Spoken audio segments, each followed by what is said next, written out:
নমস্কার। আজকের রান্না হলো কুমড়োর ছক্কা। তো এটা চলো দেখে নিই কীভাবে বানালাম। এখানে কুমড়ো, বটবটি আর এই যে ছোলাটাকে সারা রাত ভিজিয়ে রেখে সেদ্ধ করে নিয়েছি।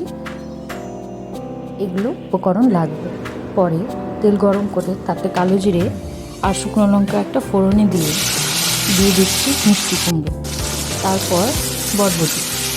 এগুলোকে পরিমাণ মতো লবণ দিয়ে ভালো করে ভেজে ঢেকে ঢেকে সেদ্ধ করে নেব।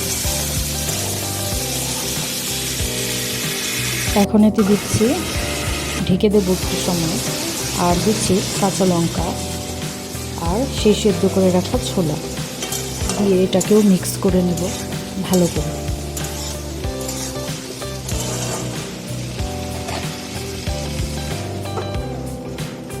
আবারও 5 মিনিটের জন্য ঢেকে দিয়েছিলাম।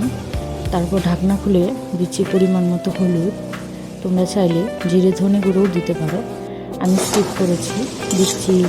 দিয়েছি শুকনো লঙ্কা গুঁড়ো হালকা কালারের জন্য, আর 1 বাটি জল দিয়ে এটাকে ভালো করে ঢেকে ঢেকে মিক্স করে নাড়িয়ে একটু রান্না করলেই তৈরি হয়ে যাবে কুমড়োর ছক্কা। একদম সাধারণ সিম্পল রান্না, তোমরা অবশ্যই ট্রাই করবে, করে আমাকে জানাবে কেমন হলো।